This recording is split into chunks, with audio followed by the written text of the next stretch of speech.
అదే RTV app వార్తల్ని క్షణాల్లో చదివే అవకాశం ఉంటుంది. ఒక న్యూస్ పేపర్, ఒక టెలివిజన్ ఛానల్ మీ చేతుల్లో ఎప్పుడూ ఉంటాయి. నమస్తే, welcome to RTV. Pushpa 2 release అవ్వకముందు కాంట్రవర్సీ, పుష్ప 2 రిలీజ్ అయిన తర్వాత కూడా కాంట్రవర్సీ. పుష్ప 2 నిజంగా ఫ్యాన్స్కి మాత్రమే నచ్చిందా, కామన్ ఆడియన్స్ కూడా నచ్చేలా ఉందా? అసలు ఇప్పటి వరకు వచ్చిన కలెక్షన్ ఎంతవరకు నిజం? ఇదే టాపిక్ మీద మాట్లాడదాం. ఈరోజు మనతో పాటు సినీ అండ్ ఇంకా పొలిటికల్ అనలిస్ట్ చందు శ్రీనివాస్ గారు ఉన్నారు. సార్ నమస్తే. నమస్కారం అండి. పుష్ప 2 పుష్పకి వచ్చిన బజ్తో, క్రేజ్తో పుష్ప 2 గురించి మొత్తం ప్రపంచవ్యాప్తంగా కూడా ఫ్యాన్స్, సినిమా లవర్స్ అయితే వెయిట్ చేసిన పరిస్థితి. కానీ రిలీజ్కి ముందు కూడా చాలా కాంట్రవర్సీలు, ఈవెన్ ఆర్మీ విషయంలో ఆర్మీ అని వాడుతున్నారని దాని మీద కూడా కేసు ఫైల్ చేయడం జరిగింది. రిలీజ్ అయిన తర్వాత కూడా ఇప్పటికీ కూడా చాలా కాంట్రవర్సీలు, ఈవెన్ ఒక ప్రాణం పోయింది, ఇంకొక బాలుడు, చిన్న పిల్లాడు, 10 సంవత్సరాల పిల్లాడు హాస్పిటల్లో ఉన్న పరిస్థితి. సో ఇవన్నీ మాట్లాడదాం. ముందుగా మీకు సినిమా ఎలా అనిపించింది, మూవీ? అంటే సినిమా బాగుంది, నటన బాగుంది. ఎన్టీఆర్ ఎపిసోడ్లో పూర్తిగా సుకుమార్ లెక్కల మాస్టరు అల్లు అర్జున్ మీద ఫోకస్ పెట్టాడు. నేషనల్ అవార్డు వచ్చింది కాబట్టి ఆయన నటనకి ఏమాత్రం తీసుకునే విధంగా అతను జాతరలో సీన్స్ కావచ్చు, తర్వాత శిఖండి పాత్రలో ఆయన చీర కట్టుకొని చేసే వేషధారణ కావచ్చు, ఫైట్స్ కావచ్చు, తన నటన కావచ్చు, నెక్స్ట్ లెవెల్ బాగానే చేశాడు. సాదాసీదాగా జరిగే ఫస్ట్ హాఫ్ నుంచి సెకండ్ హాఫ్లో 40 మినిట్స్ సినిమాకి హైలైటే. అండ్ నేనేమంటానంటే ఆ సినిమాని వీళ్ళు హైప్ క్రియేట్ చేసినందుగా ఏదో చరిత్ర సృష్టించే చారిత్రాత్మక సినిమా ఏమీ కాదు. ఫస్ట్ ఎపిసోడ్లో పార్ట్ 1లో ఏం చూపించాడు, ఎర్రచందనం కూలీగా చూపించాడు. చివరిలో ఏమైంది, ఆ పోలీస్ ఆఫీసర్కి ఈయనకి ఇది అయిపోయిన తర్వాత పార్ట్ 2లో ఏం చూపిస్తాడని అందరూ యాక్సైట్ చూపించారు. పార్ట్ 2లో వచ్చేసరికి ఒక మహిళ ఇంట్లో భార్యకి ఎంత ఇంపార్టెన్స్ ఇవ్వాలా, ఆ భార్యని చెప్పింది వినాలి అనేది ఒక కుటుంబ వ్యవస్థ గురించి ప్రాధాన్యత ఇచ్చాడు. శ్రీవల్లి పాత్రలో రష్మిక ఒదిగిపోయింది. అదేవిధంగా వీళ్ళ సోదరుడి ప్రేమ, నాన్నగారు వాళ్ళ పెద్ద అన్నయ్య ఇతని ఇంటి పేరు కూడా ఉదరించడానికి ఒప్పుకోకపోతే ఆ పరిస్థితి నుంచి ఆ ప్రేమ కోసం తప్పించే వ్యక్తిగా, చివరికి ఆ ప్రేమను పొందే వ్యక్తిగా చూపించారు. మూడోది, ఈ యొక్క అక్రమంగా రెడ్ శాండిల్ ద్వారా ఇది ఒక చిత్తూరు జిల్లా నుంచి మిగతా రాష్ట్రాలు కాకుండా దేశ సరిహద్దులు దాటి అంతర్జాతీయ స్మగ్లింగ్ వెళ్ళిపోయాడు. ఆ స్థాయికి వెళ్ళిపోయే సమయంలో భార్య కోరిక మేరకు సీఎం గారితో ఒక ఫోటో ఇవ్వలేదని చివరికి ఆ సీఎంనే మార్చేద్దామనే ఇదిలో ఒక 500 కోట్ల రూపాయలకు సంబంధించి ఇది చేసి చివరికి సీఎంగా మార్చేయటం, ఇట్లాంటి పరిణామాల మధ్య సదాసీదాగా జరిగిన cinema okay, hit, above average అన్నట్టు వచ్చింది. అంతేగాని వీళ్ళు అనుకున్నట్టు సినిమా ఏదో ఫ్యాన్స్ కూడా కొంతమంది ఫ్యాన్స్ అసంతృప్తితో ఉంటారు, రకరకాలు అన్నీ ఉంటాయి. ఏదైనా కొద్దిగా అతిగా చేసిన సన్నివేశాలు ఉంటాయి. కాబట్టి సినిమాలో ఏంటంటే హీరోతో పాటుగా విలనిజం ఫస్ట్ హాఫ్లో బాగా చేశాడు. అతను ఆయన పేరు కూడా ఉంది కదా సార్, షెకావత్, భైరవ్ సింగ్ షెకావత్. అతను సీరియస్ యాక్షన్ చాలా బాగా చేశాడు. చేసిన క్రమంలో అక్రమంగా దొంగలు సరఫరా చేసే వాళ్ళని ట్రీట్మెంట్ ఇచ్చాడు. ఆ ట్రీట్మెంట్ ఇచ్చిన తర్వాత జైల్లో ఆయన తీసుకెళ్లే విధానంలో ప్రతి విషయంలోనూ హీరో నెగేటెడ్ చూపించాడే కానీ విలనిజం అనేది తగ్గించి చివరికి జోవియల్గా మార్చేశారు. అది కేరళలో కూడా పలు సినిమా థియేటర్లో కూడా ప్రభావం. ఎందుకంటే ఆ నటుడు అక్కడ ఆయన కూడా ఉంటుంది కదా, ఫ్యాన్స్ ఉంటారు కదా, అది విపరీతమైన ఇది వచ్చేసింది. కాదు, ఓవరాల్గా మంచి సినిమా, కలెక్షన్స్ రావాలని అందరూ ఒక తెలుగు వాళ్ళు అందరూ కోరుకుంటాం. నటన పట్ల ఇది కాదు, యాటిట్యూడ్ పాయింట్ ఆఫ్ వ్యూలో మొదటి నుంచి మీరైనా నేనైనా చాలా ఇంటర్వ్యూలో అతని యాటిట్యూడ్ మార్చుకుంటే బాగుంటుంది. చిరంజీవి అని మహావృక్షం నీడలో ఆ యొక్క ఇండస్ట్రీ నుంచి 8 మంది హీరోలు వచ్చారు. ఎవరు కూడా పచ్చడి మెతుకులు తినటం తెలుసు, సెల్ఫ్గా ఎదిగిన వాళ్ళే. ఏదైనా ఒక్క సినిమాకి మాత్రమే వారసత్వం పనిచేసేది తప్పితే రెండో సినిమాకి పనిచేయదు. మరి అట్లాంటప్పుడు చిరంజీవి గారిని చూసి డ్యాన్స్ నేర్చుకున్న ఈ వ్యక్తి అల్లు అర్జున్, ఆయన స్ఫూర్తితోనే రాఘవేంద్ర గారు చెప్తే ఆ రోజు గంగోత్రిలో నీకు ఒక హీరోగా ఇచ్చారు. ఆ తర్వాత నువ్వు ఎదిగే క్రమంలో మూలాలు మర్చిపోతే ఎట్లా? అందరూ అభిమానుడు, అదే హీరోని చూసి అభిమానులు అవుతారు, నేను మిమ్మల్ని చూసి హీరో అన్నాడు. మరి అదే అల్లు అర్జున్ ఈ మాట నిలబెట్టుకున్నాడంటే రేవతి మరణానికి కారణం ఎవరు? దిల్సుఖ్ నగర్ నుంచి వచ్చి కొడుకు పుష్ప 1 చూసి ఆ పాటలు డ్యాన్స్ చేస్తా పుష్ప 2 చూపించమని అడిగితే 20 రోజుల నుంచి గొడవ చేస్తుంటే ఇంట్లో పుష్ప అని పిలిపించుకుంటారంట అబ్బాయిని, శ్రీతేజ. అబ్బాయి 11 సంవత్సరాల వయసు, కొత్త బట్టలు కూడా కొనిచ్చారు. నీ సినిమా రిలీజ్ ఎప్పుడు? 5వ తారీఖు ప్రపంచవ్యాప్తంగా 12,500 థియేటర్లు, నీకు కలెక్షన్స్ కూడా ప్రీ రిలీజ్ కూడా దాదాపు 190 కోట్లకి వెళ్ళిపోయింది. ఒక్క నెట్ఫ్లిక్స్కే 250 కోట్లకి అమ్మావు. మనం అది కూడా చేసాం అంతకుముందు. తర్వాత థియేటర్ రైట్స్ 600 కోట్లు వచ్చినాయి. తర్వాత మ్యూజిక్ కానీ మిగతా వాట్ ఎవర్ యూ వాంట్ 190 కోట్లు చేసినప్పుడు నువ్వు దానికి తగ్గట్టుగా చేసే క్రమంలో సెక్యూరిటీ మెజర్స్, అభిమానులకు ఇబ్బంది పడతారని చూడకుండా సినిమా 5వ తారీఖు ప్రపంచవ్యాప్తంగా రిలీజ్ అయితే మీరు 4వ తారీఖు 9:30 షోకి పర్మిషన్ తెచ్చుకున్నారు. రేట్లు విపరీతంగా 1,200, 1,400 పెంచారు. అభిమానులకు మీరు ఇచ్చే గిఫ్ట్ అదా? ఈ అభిమాని ఇప్పుడు రేవతి ప్రాణం ఎవరు తీసుకొస్తారండి? తన కొడుకు ప్రేమ కోసం 9 మాసాలు కని పెంచి తన బిడ్డ ఒక అభిమానంగా నేను చూస్తే తన కోసం ఆన్లైన్లో బుక్ చేసుకున్నారే, మధ్యతరగతి ప్రజలైనా నీ కోసం వచ్చారే. అక్కడ వస్తే నువ్వు చేసింది ఏంటి? అంతా బాగానే ఉంది. నువ్వు ఎవరు పర్మిషన్ చెప్పావు? కనీసం నువ్వు వస్తున్నావని కనీసం అక్కడ చిక్కడపల్లి పోలీస్ స్టేషన్లో ఇన్ఫర్మేషన్ ఇచ్చావా? లేకపోతే థియేటర్ యాజమాన్యానికి ఇచ్చావా?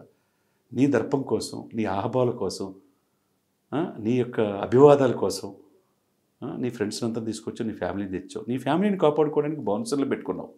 మరి నిన్ను అమితంగా ప్రేమించే అభిమాని చచ్చిపోతే కారణం ఎవరు? నువ్వు తీసుకుంది 300 కోట్లు, నువ్వు నేను ఇచ్చింది 25 లక్షలు. అంటే ఒక మనిషి ప్రాణం ఈరోజు విలువ 25 లక్షలే అండి. ఆ మనిషి నువ్వు 300 కోట్లు తీసుకున్నావే, నిర్మాత 150 కోట్లు సుకుమార్ తీసుకున్నాడు కదా, మిగతా 150 కోట్లు నీకు ఖర్చు అయింది. ఓవరాల్గా మైత్రి మూవీ మేకర్స్కి డబ్బులు వస్తాయి. బయ్యర్స్కే ఇప్పుడు పరిస్థితి ఏందనేది. ఇప్పుడు 1,100 కోట్లు వస్తే తప్పితే పాస్ అయినట్టు కాదు సినిమా. ఫస్ట్ రోజు ఏం చూపించారు? 294 కోట్లు అంటున్నారు. ట్రేడ్ వర్క్లో 175 కోట్లు అంటున్నాయి. ఇది ఫేక్ అంటారా కలెక్షన్? ఎందుకంటే RRR, బాహుబలి అన్ని రికార్డ్స్ కూడా బ్రేక్ చేసి అని చెప్పుకున్నారు. మీరు దీని మీద ఉన్న కాన్సన్ట్రేషన్ అండి. ఒక మనిషి 4వ తారీఖు సాయంత్రం చనిపోతే నువ్వు 5వ తారీఖు ఒకవైపు చిరంజీవి గారిని మీద డైలాగులు పెట్టారని ఒక ఆరోపణ, అది ట్రోల్ చేసే సమయంలో దానికి ఎక్స్ప్లెనేషన్ ఇవ్వాలి, డైలాగులు తీసేయాలని చెప్పి చాలామంది అనుకున్నారు. కానీ మీరు అదేం పట్టించుకోకుండా చిరంజీవి మళ్ళీ అది మైనస్ అవుద్దని అని చెప్పి ఇదే సుకుమారు, ఇదే మైత్రి మూవీస్ మొత్తం చిరంజీవి గారి దగ్గరికి వెళ్ళి ఫోటో దిగారు. అది ప్రెస్ రిలీజ్ చేశారు. అది మాత్రం మీరు చేస్తారా? మీ ఎలివేషన్స్ 274, 294 కోట్లు అని ప్రెస్ రిలీజ్ చేస్తారా? మనిషి చనిపోయిన ఆమె గురించి కుటుంబాన్ని పరామర్శించి దిల్సుఖ్నగర్ వెళ్ళే టైం మీకు లేదా అనేది ప్రతి సామాన్యుడు ప్రశ్నిస్తున్నాడు. అది నేను కూడా ప్రశ్నిస్తా. ఏది కూడా ఏంటంటే ఇక్కడ ఏంటంటే విపరీతమైన అభిమానం ఎవరు ఏ హీరో మీద పెంచుకోకూడదు. ఆయన మనిషే, మనము మనిషే, మీరు మనిషే. కానీ విపరీతమైన ప్రేమ పెంచుకోబట్టి ఇటువంటి పరిస్థితులు దారుణం. ఎందుకు మన జీవితాలు, మనం మన బిడ్డలు, మన కుటుంబాన్ని ప్రాధాన్యత ఇవ్వాలి తప్పితే ఇటువంటి వాళ్ళకి ఇస్తే ఇప్పుడు ఏంది? నీ ప్రాణం ఖరీదు 25 లక్షలు ఎవరు తీసుకొస్తారు సార్? ఇప్పుడు వాళ్ళ అత్తగారు ఏమన్నారు తెలుసా? నా నా బిడ్డలాగా చూసుకున్నాను, నా కోడలు చనిపోవడానికి కారణం అల్లు అర్జున్ అంటుంది. ఆ అమ్మాయి బతికుంది, కూతురు ఏమంటుంది? నువ్వేమో అల్లు అర్జున్ ఫ్యాన్ అంటే, లేదు నేను ఫ్యాన్ గాను, మా అన్నయ్య ఏమయ్యాడో తెలియదు అంటుంది. ఆ శ్రీతేజ ఇప్పుడు కిమ్స్ హాస్పిటల్లో చావు బతుకుల మీద ఉన్నాడు. ఇప్పుడు ఎన్ని రోజులైందని? 3 రోజులు అయింది. మీరు కానీ, నిర్మాతలు కానీ, దర్శకులు కానీ ఎవరు కూడా వెళ్ళి అక్కడ మీ సక్సెస్ మీద దీన్ని ఈ 220 కోట్లు RRR చేసింది, 204 కోట్లు బాహుబలి 2 చేసింది, 175 కోట్లు సలార్ చేసింది, దీనికంటే ఎక్కువగా చూపించుకోవాలని తాపత్రయం తప్పితే ఒక మనిషి చావు బతుకుల్లో ఉన్నాడంటే ఆ పిల్లవాడు బతుకుతాడో లేదు తెలియదు, ఆ పిల్లవాడిని పరామర్శించడానికి కూడా వెళ్ళలేదంటే చివరికి హాస్పిటల్లో 50,000 కూడా ఖర్చు పెట్టింది ఎవరండి? కట్టింది ఎవరు? వాళ్ళ తండ్రి అప్పు తీసుకొచ్చి. ఇదా సంస్కారం మనం నేర్పేది? అంటే అక్కడ జరిగిన ఇష్యూలో సార్, ఇప్పుడు రిలీజ్ రోజు మూవీ ఎలా ఉంటుంది, ఫ్యాన్స్ అక్కడ ఎలా ఉంటారు, క్రౌడ్ ఎలా ఉంటుంది, అది కూడా సింగిల్ స్క్రీన్స్ దగ్గర అంటే ఫ్యాన్స్ ఎక్కువగా ఉంటారు అనేది తెలిసిన విషయమే. అది తెలుసు కూడా వాళ్ళు పిల్లలతో సహా సినిమాకి రావడం వాళ్ళదే తప్పంటారా? లేదు ఆ థియేటర్ దగ్గర అంత ఫ్యాన్స్ వచ్చినప్పుడు కంట్రోల్ చేయలేకపోవడం పోలీసు వారిదే తప్పంటారా? లేదంటే ముందుగానే భద్రత ఏర్పాటు చేయలేకపోయినా అక్కడ థియేటర్ యాజమాన్యాన్ని తప్పంటారా? లేదు ముందుగానే ఇన్ఫర్మేషన్ ఇచ్చి సినిమా స్టార్ట్ అవ్వక ముందే ఫ్యాన్స్ మధ్యలో నుంచి అందరికీ హాయ్ చెప్పుకుంటూ థియేటర్లోకి వెళ్ళిన అల్లు అర్జున్ది తప్పంటారా? ఎవరు తప్పు? చివరిలో చెప్పిన అల్లు అర్జున్దే తప్పు. అభిమానం పిచ్చెక్కి ప్రేమతో పాపం కొడుకుని సాటిస్ఫై చేయడానికి ఒక తల్లి ఆన్లైన్లో బుక్ చేసుకొని ముందు తల్లి బిడ్డను తీసుకొచ్చింది, కూతురుని తీసుకొచ్చి తండ్రి చివరిలో వచ్చేసరికి వాళ్ళు ప్రాణాపాయ నుంచి బయటపడ్డారు. రెండోది సెక్యూరిటీ పాయింట్ ఆఫ్ పోలీసులకు ఎటువంటి ఇన్ఫర్మేషన్ ఇలా పోలీసులు తప్పేం కాదు. ఆమెను బతికించడానికి సిపిఆర్ చేసే ఇదిలో చాలా ప్రయత్నం చేశారు. మీరు కొన్ని క్లిప్పింగ్స్లో చూస్తే ఆ అబ్బాయిని కూడా పాపం హాస్పిటల్లో చేర్పించి పోలీసులు ఆ మాత్రం ఆ 15 మంది పోలీసులు కాపాడడానికి ప్రయత్నం చేశారు. ఈయన పక్కన ఉన్న 20 మంది బౌన్సర్లు ఆమెను కాపాడడానికి ఎక్కడ ప్రయత్నం చేయాల. గమనించండి ఆ క్లిప్పింగ్స్లో కూడా. ఈయన సేవ్ చేసుకున్నారే తప్పితే ఈయన అభివాదం చేయాల్సిన అవసరం ఏంటి? యాజమాన్యానికి కూడా చివరికి థియేటర్ కూడా చెప్పకుండా నువ్వు వచ్చావంటే నీ దర్పం కోసమే కదా, నాకు మించి అభిమానులు లేరని మీడియాకు చూపించుకోవడానికి కదా. మరి మీ బిడ్డలంతా క్షేమంగా ఉన్నారు, నీ భార్య పిల్లలు క్షేమంగా ఉన్నారు. ఆమె ఏమన్యాయం చేసింది? రేవతి చనిపోవటం తొక్కిసలాట్లో. ఇది తప్పంతా అల్లు అర్జున్దే. ఇప్పుడు థియేటర్ యాజమాన్యం A1గా పెట్టినట్టున్నారు. A2 Allu Arjun. Section IPC Indian penal code ప్రకారం 105 సెక్షన్ నాన్ బెయిలబుల్ సెక్షన్ 118/1 అది కూడా నాన్ బెయిలబుల్ సెక్షనే. ఇవన్నీ పాయింట్ ఆఫ్ వ్యూ లేదంటే ఇది కనుక రుజువు అయితే ఇప్పుడు ఈ రోజు రేపు విచారించడానికి పోలీసులు వెళ్తున్నారు, వాళ్ళు నోటీసులు ఇస్తున్నారు, ఎక్స్ప్లెనేషన్ కరెక్ట్గా ఉందో చూస్తారు. మనిషి చనిపోయి ఉంది, పౌర హక్కుల సమాజం వాళ్ళు మిగతా వాళ్ళందరూ కూడా కంప్లైంట్లు ఇచ్చారు, జాతీయ మానవ హక్కుల సంఘానికి కంప్లైంట్ ఇచ్చారు, ఇక్కడ కోర్టులో కూడా కేసులు వేస్తున్నారు. ఒక మనిషి చనిపోవటానికండి కారణమైన వ్యక్తులు, అది సీరియస్గా మనిషి చనిపోవడం కాకుండా చనిపోయింది అక్కడ కారణం ఎవరు? నాన్ బెయిలబుల్ సెక్షన్స్ 10 సంవత్సరాల శిక్ష పడుతుంది. ఇది కనుక రుజువు పోలీసులు కనుక చూపించగలిగితే. వీళ్ళ డబ్బులు ఉన్నాయి, పెద్దోళ్ళే 100 కోట్లు సంపాదించారు, ఏమి చాలదన్నట్టు ఫోర్బ్స్ మ్యాగజైన్లో 300 కోట్లు తీసుకున్న ఏకైక మగోడని చెప్పేసి వేయించుకున్నారు. నువ్వు 300 కోట్లు తీసుకొచ్చి నీకు అభిమానంగా టికెట్లు డబ్బు ఖర్చు పెట్టి చేస్తే ప్రాణం పోతే నువ్వు ఇచ్చిన ప్రాణం ఖరీదు 25 లక్షల. ఇది సంస్కారం అని చెప్పండి సార్. ఎంతోమంది హీరోలు ఈ ఇండస్ట్రీకి వచ్చారు, పోతున్నారు. 5-6 దశాబ్దాలు అయినాయి. ఇండస్ట్రీకి 2 కళ్ళు అంటే లక్కిన నాగేశ్వర ఎన్టీ రామారావు అంటే 3వ కన్ను చిరంజీవి గారు అనుకుంటారు. చిరంజీవిని చూసి ఒదిగుంటూ నేర్చుకోవాలా. ఎప్పుడు ఆయన పైకి వెళ్ళలేదే, ఎప్పుడు కిందనే ఉన్నాడు. 24 క్రాఫ్ట్స్ అభివృద్ధి కోసం మనం చూసాం. కరోనా టైంలో ఎంతమంది కాపాడటానికి 5-6 నెలలు నిత్యావసర వస్తువులు ఇచ్చారు, రెమెడీసిన్ ఇంజెక్షన్ ఇచ్చారు. నువ్వేమైనా చేసావా? ఏమి చేయకపోగా 25 లక్షలు ఖరీదు ప్రాణం ఖరీదు కట్టావంటే ఇప్పుడు కూడా వాళ్ళ పరామర్శించడానికి వెళ్ళలేదంటే ఏంటి సార్? దీన్ని ఏమంటారు సార్? ఇది మంచిది పద్ధతి కాదనమాట ఇండస్ట్రీకి. సినిమాకి సంబంధించి కూడా ఇప్పుడు బుకింగ్స్ తగ్గిపోయినాయి, ఎక్కడ కూడా బుకింగ్స్ కొంచెం అంతగా బుక్ అవ్వట్లేదు అనేది కూడా ఒకటి వినిపిస్తూ ఉంది. దీనికి సంబంధించి ముందు నుంచి అనుకుంటున్న మెగా ఫ్యాన్స్ సపోర్ట్ లేకపోవడం వల్ల, లేదంటే టికెట్ ప్రైస్ ఎక్కువ అవ్వడం వల్ల ఏమంటారు? 3 కారణాలు సార్. మొట్టమొదటిది ఈయన యాటిట్యూడ్, ఈయన అహం పాయింట్ ఆఫ్ వ్యూలో తారాస్థాయికి వెళ్ళిపోయింది. దైవాంశ సంబూతులుగా భావిస్తున్నాడు. నేను నా ఆర్మీ ఉందంటున్నాడు. ఇది పెద్ద నేరం. ఎవరో 2 పిల్లలు ఉన్నట్టున్నారు అంటున్నాడు ఇంటర్వ్యూలో. నీకు తెలియదా? నీ ఆర్మీ చెప్పిద్ది కదా. మరి నాకు నీకు తెలిసినప్పుడు నీకు వాళ్ళకి పిల్లలు ఉన్నారే, ఒక అమ్మాయి ఉందే, నీకు 2 అబ్బాయి అమ్మాయి ఇంట్లో ఉన్నారు కదా. నీకు అభిమానించే డబ్బుల కోసం వచ్చి చచ్చిపోయిన వాళ్ళు నీకు తెలియదా? నీకు పరామర్శించాలని తెలియదా? ఏమంటారు చెప్పండి సార్. ఒకటి ప్రధానంగా అల్లు అర్జున్ యొక్క బిహేవియర్. 2 మెగా అభిమానులు ఈయన యొక్క బిహేవియర్ చూసి పూర్తిగా బాయ్కాట్ చేయటం. 3వది నిర్లక్ష్యంగా మీ వ్యవహార శైలి వల్ల విపరీతంగా రేట్లు పెంచి డబ్బే పరమావధిగా 5వ తారీఖు రిలీజ్ చేయి, ముందు December 6th అన్నారు కదా. నువ్వు అంతర్జాతీయ ప్రమాణాలకు ఏముంది, నువ్వు ఖర్చు పెట్టావు, నీ ఖర్చుకు డబల్ రావాలనుకుంటున్నావు. మూవీ మేకర్స్ వాళ్ళు వచ్చారు, వాళ్ళకి రూపాయి పెట్టుబడి పెడితే 10 రూపాయలని కోరుకుంటారు. మనుషులు ప్రాణాలు గాలికి వదిలేస్తే ఎవరికి హక్కు ఉంది సార్? ఇది ప్రాణాలు తీసే హక్కు వీళ్ళకు ఉందా? ఇప్పుడు పరిస్థితి అదే కదా. ఇప్పుడు మీకు డబ్బులు రావాలనుకుంటున్నారు, ఆమె చనిపోయింది, మీకు డబ్బులే పరమావధి. కారణం ఏంటి? విపరీతమైన రేట్లు పెంచితే ఎవడు చూడాలి? ఎవడు చూడట్లా. థియేటర్లో అమలాపురంలో 4 వస్తే షో రద్దు చేశారంట. కుప్పంలో ఇప్పుడు 4 షోలు రద్దు. వేదాద్రిలో పాప సినిమా చూస్తానికి వెళ్తుంటే 5 కాలంలో పడిపోయి చనిపోయారు. ఇప్పుడు లేటెస్ట్ బ్రేకింగ్ న్యూస్. మీకోసం చనిపోవాలా? మీకోసం చనిపోయే వాళ్ళని పట్టించుకోరా? చివరికి రాష్ట్ర వ్యాప్తంగా అన్ని థియేటర్లో ఫస్ట్ రోజు బాగుంది, తెలుగు రాష్ట్రాల్లో బాగుంది, 2వ రోజు కలెక్షన్ తగ్గినాయి. ఈరోజు శనివారం, రేపు ఆదివారం ఈ సినిమాకి లైఫ్ అండ్ డెత్గా వీళ్ళు బయటపడతారా లేకపోతే మునిగిపోతారా అనేది సోమవారం సాయంత్రానికి కానీ తెలిసిపోతుంది. ఈలో పోలీసులు విచారణ ఎదుర్కోవాలి, పోలీసులు సెక్షన్స్ కూడా ఇచ్చేయాలి, దానికి అనుభవించాల్సిందే. ఈవెన్ ఇక్కడ బెనిఫిట్ షోస్ కూడా రద్దు చేయడం జరిగింది. మళ్ళీ ఇంకా నెక్స్ట్ మూవీస్ కూడా ఈ బెనిఫిట్ షోస్ అనేవి ఇంకా ఉంటాయా? రద్దు చేస్తారా లేకపోతే ఎలా ఉంటుంది? ఇక మీద ఉండవండి. తెలంగాణ ప్రభుత్వం ఏదైతే వాళ్ళ మామగారు కంచర్ల చంద్రశేఖర్ రెడ్డి పేరున్నాడు, సరే పవన్ కళ్యాణ్ పట్ల ఆయన వ్యవహరించిన తీరు వైసీపీకి సపోర్ట్ చేసినప్పుడు ఆయన గెలిపించుకోలేకపోయాడు, పక్కన పెట్టండి, ఓకే కదా. అదే సమయంలో నువ్వు ఆ స్నేహాన్ని నువ్వు వదులుకోలేకపోతున్నావు.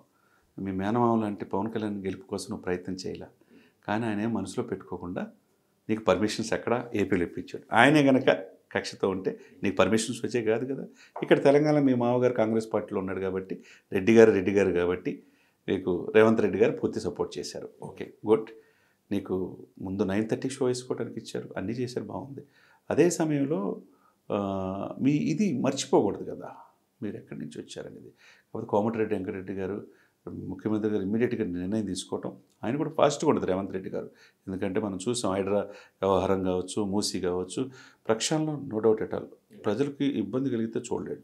అదే సమయంలో ఇమ్మీడియట్గా ఆయన మంత్రి కన్సల్ట్ మంత్రి సినిమా ఫోటోగ్రాఫర్ మంత్రి కోమటిరెడ్డి వెంకటరెడ్డి ప్రెస్ మీట్ పెట్టి ఇక మీద తెలంగాణలో ఇప్పుడు ఈ సినిమాకు కూడా స్పెషల్ షోలు కానీ బెనిఫిట్ షోలు కావచ్చు, ప్రీమియం షోలు కూడా అన్ని రద్దు చేశారు. భవిష్యత్తులో కూడా పర్మిషన్ ఇవ్వని చెప్పేశారు.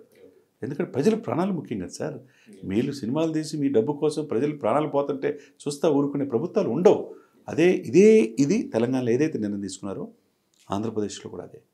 ఇప్పుడు ఒక ఎగ్జాంపుల్ కావాలి. ఇంకొక రేవతి మరణం కాకుండా ఇంకో సీతేజ ప్రాణాలు ఈరోజు రేపు అన్నట్టుంది పాపం, చావు బతుకుల్లో ఉండకుండా ఇది ఒక ఎగ్జాంపుల్ కావాలి.